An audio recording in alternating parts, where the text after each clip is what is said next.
What is up, guys? You are about to listen to episode number 18 of the Third Floor Chronicles. That's right, guys, 18 episodes. Can you believe it? Because I sure as hell can't. Wow, 18's a lot. I was pretty positive at this point the lights would be shut off. But you know what, guys? The lights are still on, which is perfect because this week's special guest, Alonzo Bodden. Now, not only is Alonzo one of the funniest guys in the game, he's also one of the coolest guys in the game. I had the luxury of working with him all weekend at the Tampa Improv, and he is by far one of the nicest, most down-to-earth, humble comics you will ever meet, which made the interview pretty god-darn good. Check it out. Tell us about your first time on stage. Where was it at? What type of room? What city? Give us all the details. My very first time on stage was at a bar called the LA Cabaret. Well, it was actually a comedy club, but they used to do the open mic in a bar, just much like the setup here. I did 2 jokes and completely blanked. I don't remember what I was supposed to say or whatever, and I walked off stage, and I was in a comedy writing class. So that was like a Wednesday. Then that Saturday we did the big class graduation at a theater in Santa Monica, and I killed, and that's when I got hooked. When you prepared, did you have like a 5-minute set? Yeah, it was supposed to be 6 minutes that we did. And the thing that I wasn't prepared for, you know what they don't teach you? What to do when people laugh. And because this theater was like class graduation, there were like, I think like 15 comics or something, and we all brought friends, so it was pretty crowded. So when they laughed, it took time, and I'm standing there like, I don't know, what do I do? They're laughing, you know. And I realized, shut up, yeah. So your second show was great because you had all your family and friends out and stuff like that. What about like the open mics after that? Were you hitting open mics? Yeah, I was hitting open mics. I loved it, man. You know, I still love it. I love going on stage. I love having a new bit to work on. And back then, that's all. When you're new, one of the great things about being a new comic is all you have is new material because you're constantly trying to fill time. And I remember I'd been doing comedy for about 4 or 5 weeks, and this guy asked me to open for him, and I had to do 15 minutes, but I only had like 7. So I had to write 8 minutes of stuff. And early in my career, a lot of that happened. I was lucky. Things progressed kind of fast early on. But I always loved that challenge. I love new material. How did the new 8 minutes go? The 15 minutes went well. I couldn't remember any of it now, but yeah, it went well. I mean, I had my shows where I bombed. Everyone does. But I scored a lot more than I bombed. I don't know if I'd had the confidence if I was bombing every night to keep doing it. Some people, and I've seen people like that, they'll bomb and they'll figure it out and they'll get good. I don't know if I had that in me, but fortunately I didn't have to. How long were you thinking about doing comedy before you took the writing class and all those things started? I was seriously thinking about it for a year. I had been teaching aircraft mechanics, making them laugh. People like, you should be a comic. And then I started thinking, yeah, I think I want to do this, I want to do this. And the girl I was with at the time, she gave me the ad for the writing class and said, if you're going to do it, do it. And I did, and never looked back. Haven't fixed an airplane since. Do you think you would have done it without the class to kind of get you into the... You know, I did the class. The class was cowardice because the class was, I didn't want to be the only one on stage for the first time.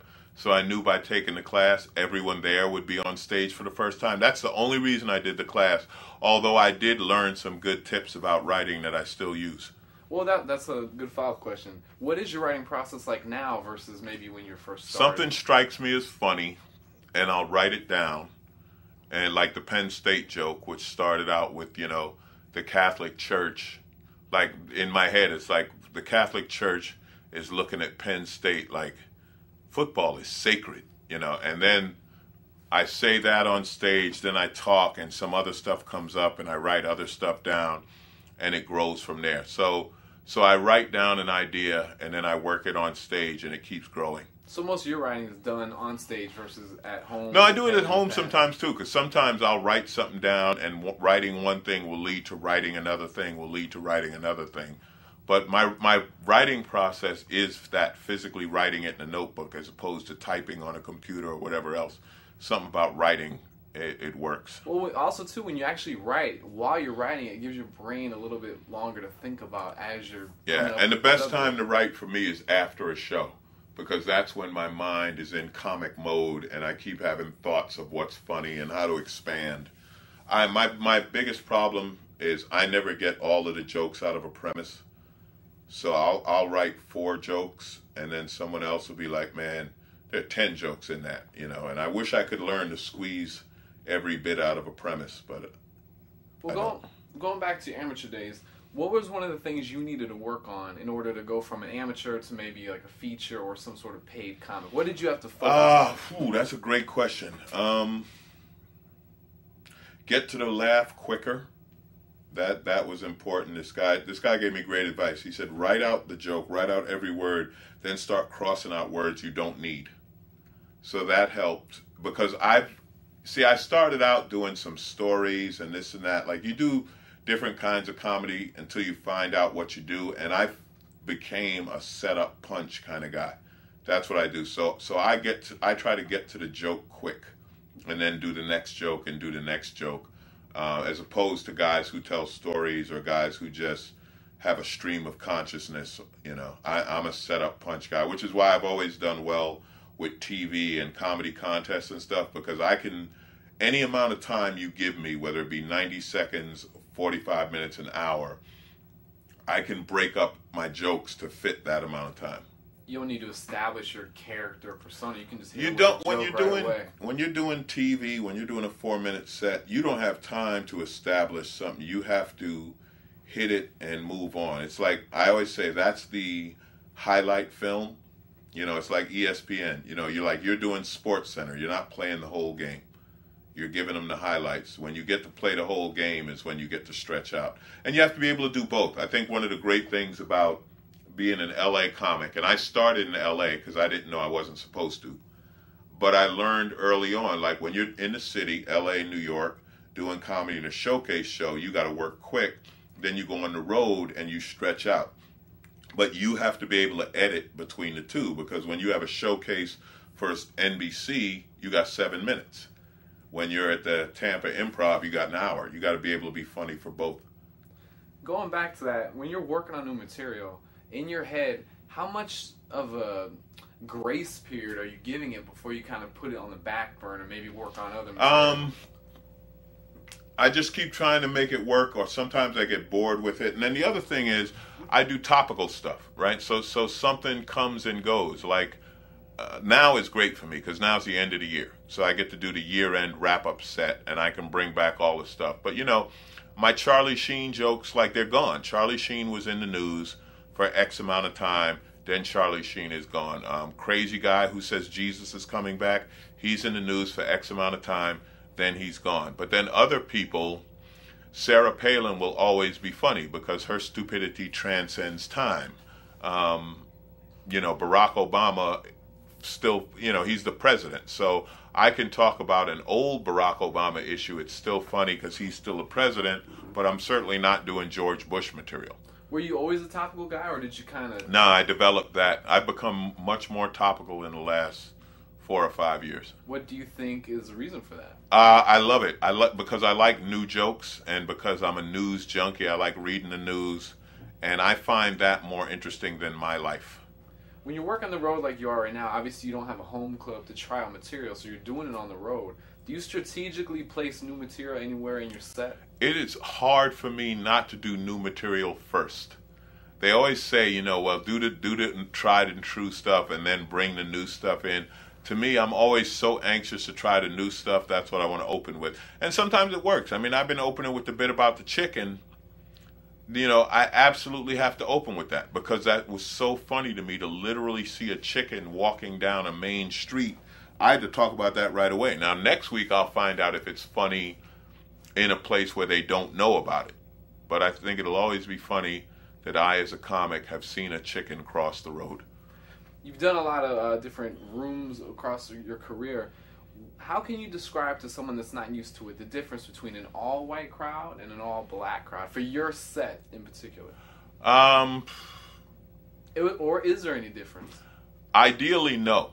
As a great comic, and the comic I strive to be and at times am, there is no difference. And what I've learned more is projecting a difference gets me in trouble. And what I mean by that is, you know, obviously black crowds, you know, we've seen the culture's different.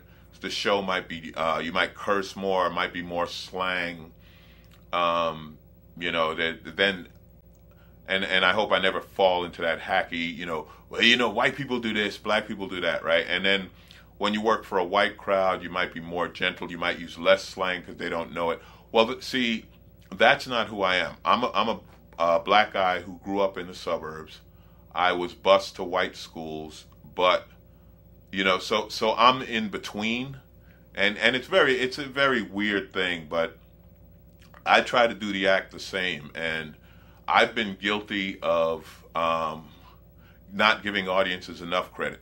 In other words, thinking the black crowd, well, they're not going to go with this topic because it's something, you know, black people don't talk about, and like the gay marriage bit, and they love it and they laugh at it, and then you know you get a white crowd, well, they're not going to go with this topic because now I'm talking about different kinds of black people and racism within the black community, or different kinds of Latinos, and they love it. So as a comic, the only difference between crowds is if I choose to make them different.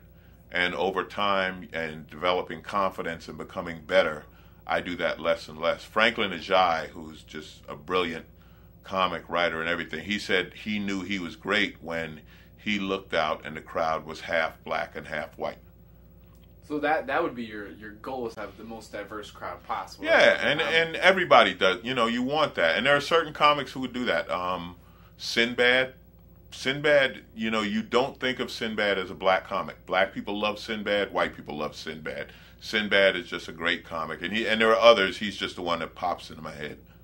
You ever say something maybe when you're doing crowd work or anything where you just immediately regretted what you said to maybe someone in the audience? And how did you maybe handle that when Yeah, you can, on occasion, you can be too harsh, but one of my talents, and it's a gift, I don't take credit for it, I don't know where it comes from, I can make fun of people in a way they laugh at themselves, because I'm not making fun of them, I'm making fun of them in the situation. So like tonight, the guy who was sitting too close to the girl, who was hot as can be, and making her like she's his friend, you know, and I have old just a friend jokes, but in that situation, it was very funny. And then joking with her when she's like, do I want to come up on stage? Because obviously she loves the attention. Then I make the stripper pole joke, but it wasn't, I'm not degrading her. There's a difference between, hey, this is not a pole, and saying, hey, bitch, you're a whore, you know, and I'm not the hey, bitch, you're a whore kind of guy. I can make fun of people in a situation, and they laugh at it too. You're making fun of the situation, not necessarily them. Yeah, or I'll make fun of them in the situation, or how stupid something they say.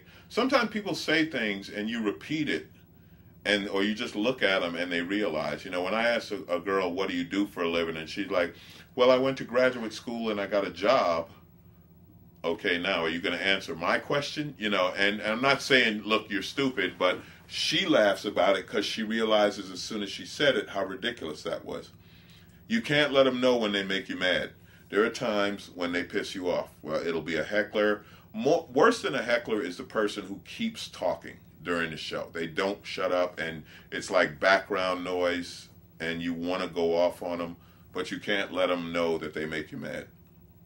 Have you ever done a joke maybe that's been a part of your set? Maybe you're not in love with it, but it's getting a good response. Have you kept jokes like that only because it's getting a good response? Yeah, what you know, that happens with older jokes that I forget about or I'm tired of, but people in the audience love it, so they ask me to do it, and then I have to relearn it and bring it back, or I have to update it, or I just forgot about it, you know, and that happens. Or sometimes you do that throwaway line. I can't think of one off the top of my head, but sometimes you do the throwaway line that gets a big laugh, and you're like, oh, okay, I got to keep that. Well, would you do it if someone yelled out a bit? Would you automatically do it, or do you kind of? I try to work it in. I try to work it in because it's flattering that they remember my material like that. So if I can, I work it in. Sometimes they'll ask me to do something and I completely forgot it because it's from 5 years ago and I don't do the bit.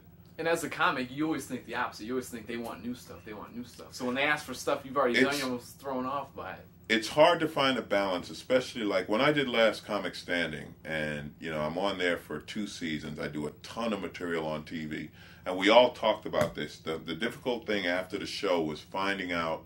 You had to figure out what do they want to hear that you did on the show, and what do they want to hear that's new. and you have to give them a balance, because some of it they want to hear. Because if you have a bit people like I have this bit about going to the vet that right now, people love this vet bit. They're telling their friends the bit. They're showing it to them on YouTube. If I don't do it, they're disappointed. So I have to do it. But then there's other bits that I may just not do anymore, or they change. I made fun of Sarah Palin last year, different joke than I do this year. I made fun of gay marriage, and the whole hatred of gays differently last year than I do now. So when you're doing a weekend like this, do you have your set in mind for all 7 shows, or do you kind of think about it while you're on I have stage? my set. I have an outline of my set, and then new stuff will come in, or I might move things around. The one thing I've gotten away from is having a closer. I noticed that. I don't have a big closer, and the reason is I'm lazy. No, I'm kidding. The reason is, a guy told me a long time ago, he said, don't make one joke your closer, because you'll always do that one better than the others. So move your set around and surprise yourself so that you give every joke equal weight performing it. In other words, if I know this is the closer, like I closed with the Viagra bit for a while, and I would do it better than I did at the joke that I was doing 30 minutes in, because I knew, this is the big close, got to get it. So I said, all right, move it, stop doing it. And then one night this week, I worked that I closed on the vet bit, and I loved it, and it worked, and I couldn't tell you how I got back to it. I stumbled on the Kardashian bit, doing it after the Penn State bit, just in talking. It just fell in that way, and I did it. So. I've never seen anyone do that. If I could sum it up, the way it seems like, because you do crowd work as your closer almost. It almost feels like you're at a party, and before you leave the party, you're saying bye to everybody. Yeah, and the other thing I love about crowd work is like mining for me, because sometimes they'll spark my mind, and I'll remember something, or I'll say something new that will become a bit. I like talking to the crowd. Is that something you were always good at? Did you work on it? Do you practice? I worked at it.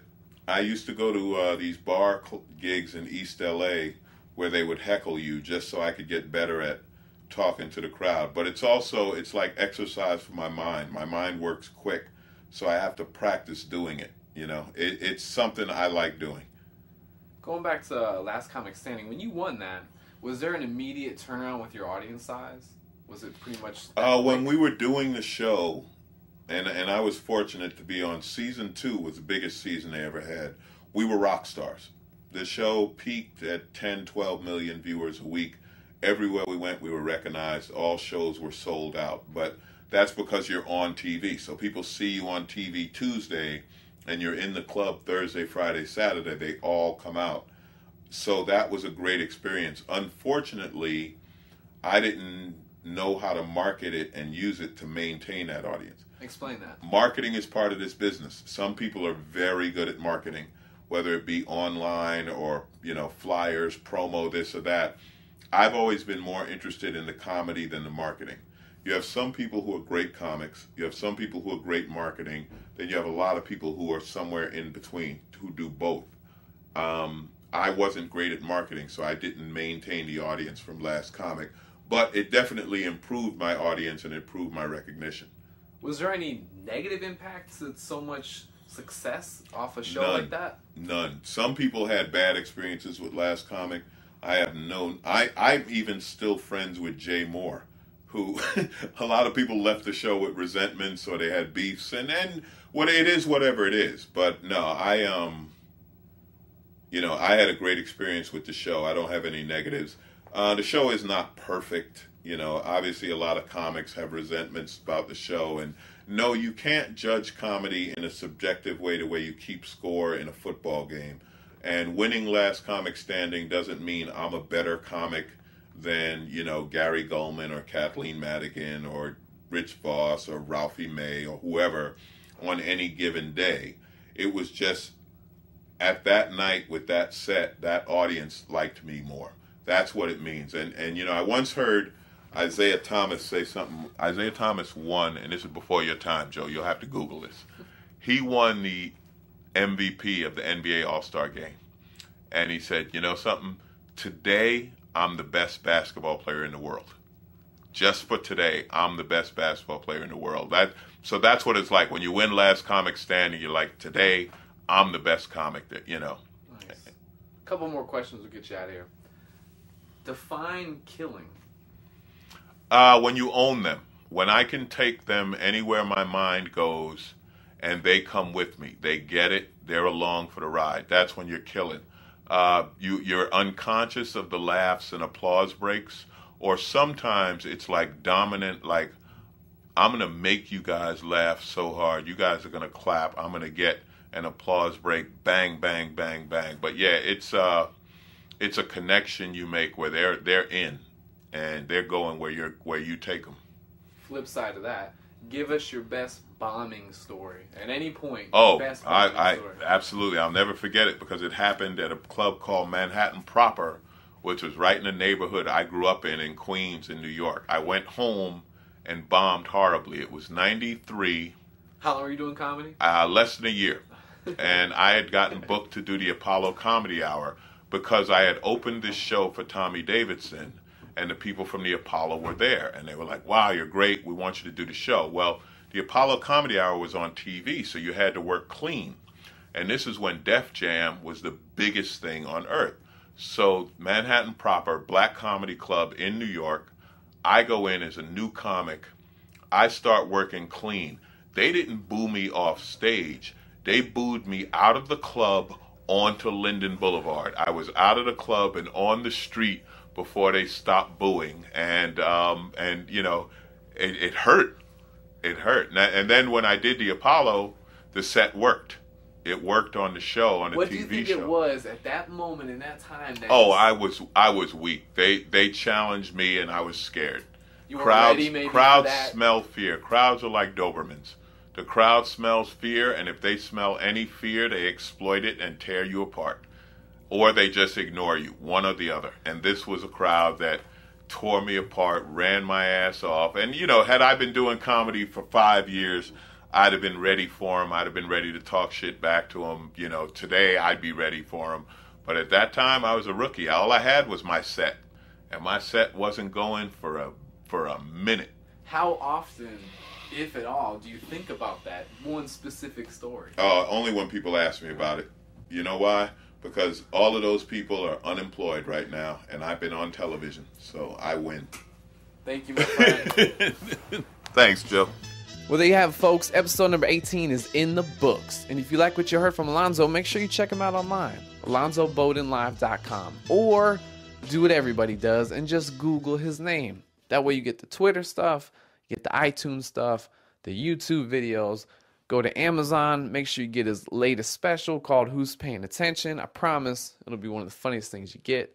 Also, if you're online and you're bored, go to my website, joeriga.com. I got videos and clips and dates and stuff like that. And on behalf of Matthew Baldwin and the Tampa Improv and Alonzo Bodden, my name is Joe Riga. Thank you for listening.